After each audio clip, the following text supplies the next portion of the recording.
नमस्कार, म doctor Pradeep Pandey.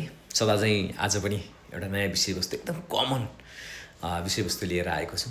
Tension र डिप्रेसनमा के फरक छ?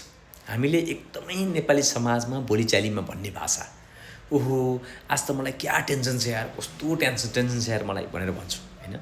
भनेपछि अब यो टेन्सनदेखि लिएर डिप्रेसनसम्म हामी टेन्सनलाई पनि टेन्सनको रूपमा लिइरहेका हुन्छौँ र कतिपल्ट डिप्रेसनको कम्पोनेन्टलाई पनि हामीले टेन्सन नै भनिरहेका हुन्छौँ। भनेपछि यसको इन्टेन्सिटी कस्तो हो र यसलाई कसरी छुट्याउने, टेन्सन र डिप्रेसनलाई कसरी छुट्याउने, कुन चाहिँ सामान्य स्ट्रेस हो, सामान्य टेन्सन हो र कुन चाहिँ डिप्रेसन कसरी छुट्याउने भनेर आज हामी कुरा गर्न गइरहेका छौँ। कसरी बुझ्नु पऱ्यो भने टेन्सन भनेको चाहिँ सामान्य रुगाखोकी लागेको जस्तै हो। जस्तै एक दिन रुगाखोकी लाग्छ आफै सन्चो हुन्छ होइन। डिप्रेसन भनेको चाहिँ छातीमा निमोनिया भएको जस्तै हो क्या। निमोनिया भयो, सास फेर्न गाह्रो भयो, त्यो रोग हो, त्यसलाई एन्टिबायोटिक नै खानुपर्छ। टेन्सन पनि मनमा स्ट्रेस भएर आउने भयो, डिप्रेसनमा पनि मनमा स्ट्रेस भएर आउने भयो। तर टेन्सनलाई दबाई नखाए पनि सन्चो हुनसक्छ, रिकभर हुनसक्छ। जस्तै इक्जाम्पलको लागि हामीले मेरो अब एक्जाम आउँदैछ, एक हप्तापछि मलाई एकदम टेन्सन भइरहेछ। मैले रात दिन पढिरहेको छु तर मलाई स्ट्रेस भइरहेको छ। तर मैले एक्जाम सकेपछि त मेरो टेन्सन हरायो होइन। अथवा मलाई एसेसमेन्ट दिनुभएको छ, टिचरले होमवर्क दिनुभएको छ, मैले त्यसलाई गर्न आइरहेको छैन, तर मैले त्यसलाई गर्न आयो र मैले त्यसलाई सकेँ भने त मेरो त्यो टेन्सन हरायो नि त। तर डिप्रेसन त्यस्तो होइन, डिप्रेसन रहिरहेको छ होइन। डिप्रेसनमा त बरु त्यो एक्जामै दिन मन नलाग्ने, एसेसमेन्टै गर्न मन नलाग्ने होइन हुन्छ। लक्षणहरू के हुन्छ त भन्दा टेन्सनमा इरिटेसन जस्तो, रिस उठे जस्तो, त्यही कुरा बारम्बार आइरहे जस्तो, निद्रा नलागे जस्तो 1-2 दिनलाई मात्रै हुन्छ, टेम्पोररी फेनोमेना भयो।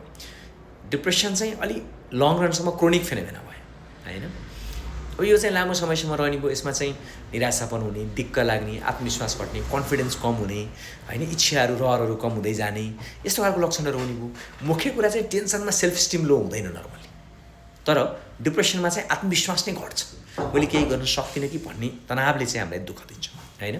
भनेपछि जसरी हामीले सुगरलाई, प्रेसरलाई उपचार गर्छौँ त्यसै गरेर चाहिँ हामीले डिप्रेसनको पनि उपचार गर्न सक्छौँ। टेन्सनको चाहिँ हामीले उपचार गर्न चाहिँ केही गर्नु पर्दैन, आफै हराएर जान सक्छ। अफिसमा स्ट्रेस भयो, कुनै लोन भयो, कुनै स्ट्रेस भयो भने यो चिजले प्रभाव पार्न सक्छ। भनेपछि यसरी चाहिँ हामीले हाम्रो समस्यालाई चाहिँ छुट्याउन सक्नुपर्छ। नत्र भने चाहिँ हामीले समाजमा यसलाई नि टेन्सन थियो, मलाई नि टेन्सन भएको थियो, आफै सन्चो भएको थियो, यो डक्टर थियौँ, मानसिकको डाक्टर थियौँ गएर, साइकेट्रिस्ट थियौँ गएर, साइकोट्रिस्ट थियौँ गएर दबाई खानु हुँदैन भन्ने खालको चिजले चाहिँ मानिसलाई कन्फ्युजनमा लगिरहेको छ। त्यही भएर टेन्सन र डिप्रेसनलाई छुट्याएर हेर्नु होला होइन। 2 हप्ताभन्दा बढी लगातारसँग चाहिँ मनमा निराशापन छ, दिक्क लाग्ने छ, मन आत्तिरहेको छ भने चाहिँ नजिकैको साइकेट्रिस्ट अथवा साइकोलोजिस्टलाई भेट्न अनिवार्य हुन्छ। अनि टेन्सनका कारणमा चाहिँ त्यही इमिडिएट स्ट्रेसर्स हुन्छ, अहिले मैले भने जस्तै।